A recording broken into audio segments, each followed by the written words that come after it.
সবাইকে অনেক অনেক ভালোবাসা দিয়ে আরেকটা নতুন রেসিপি নিয়ে চলে এলাম। এখানে কাঁচা লঙ্কা, শুকনো লঙ্কা, টমেটো, পেঁয়াজ কুচিয়ে নিয়েছি, তারপর মটরশুঁটি আছে, একটু আদা রসুন আর ধনেপাতা, সবগুলোকে একসাথে একদম পেস্ট করে নেব। তো আমি কয়েকটা পাবদা মাছ এখানে ধুয়ে পরিষ্কার করে নিয়েছি। আর সাধারণত আমরা পাবদা মাছের কিন্তু সর্ষে, পোস্ত, কাঁচা লঙ্কা এগুলো দিয়ে খেতে ভালোবাসি। আর অ্যাকচুয়ালি আমরা অভ্যস্ত হয়ে গেছি, তাই জন্য তো আমি ভাবলাম একটু অন্যরকম করা যায়। সবসময় তো একই রকম করে রান্না করি।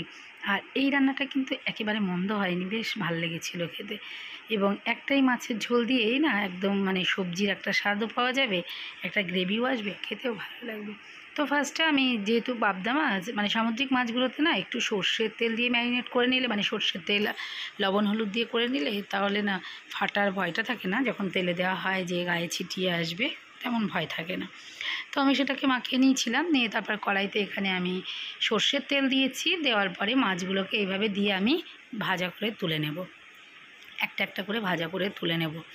আর মাছগুলোকে একদম হাই ফ্লেমে ভাজার দরকার নেই, তাহলে পুড়ে যাবে। আর যেহেতু মাছগুলো খুবই নরম হয়, মাছগুলো অনেক সময় হয় যে মানে ছাড়িয়ে চলে আসে কড়াইয়ের থেকে।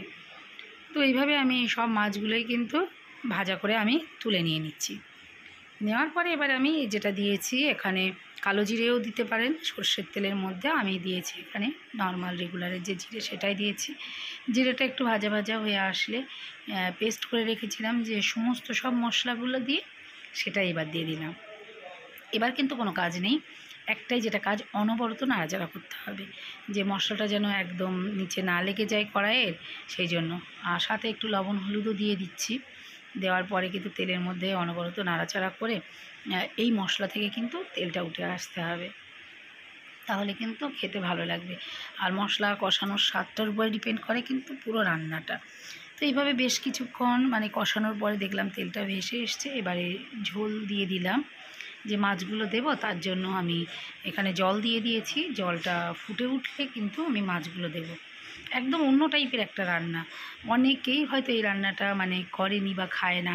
আমি ইভেন নিজেও সর্ষে পোস্ত দিয়েই বেশি ভালোবাসি। তো এই রান্নাটা করার পরে মনে হয়েছিল বেশ, এটাও তো বেশ অন্য টাইপের একটা রান্না, ভালো লেগেছে। তবে এখন মটরশুঁটি যদি কাছাকাছি না পায়, সেটার পরিবর্তে কিন্তু ধনেপাতাটা দিয়ে যেমন বাকি মশলাগুলো দেওয়া আছে সবগুলো দিয়ে করতে পারে। আর এই রান্নাটা বেশিক্ষণ টাইম লাগে না, যেহেতু মাছগুলো খুবই মানে সফট মাছ হয়, তো তাড়াতাড়ি রান্না হয়ে যায়। তো বেশ কিছুক্ষণ বাদে দেখলাম রান্না আমার হয়ে গেছে, মাছটা ফুটে উঠলে। তো আমি এভাবে পরিবেশন করলাম। আর যদি এই রান্নাটা ইউটিউব থেকে দেখে থাকো তাহলে ইউটিউবের চ্যানেলটি সাবস্ক্রাইব করার অনুরোধ রইল। পাশে থাকা বেল আইকনটি প্রেস করে অবশ্যই পাশে থাকবেন, তাহলে এমন নতুন নতুন রান্না সবার আগে আপনাদের কাছে পৌঁছে যাবে। কেমন হলো অবশ্যই জানিও।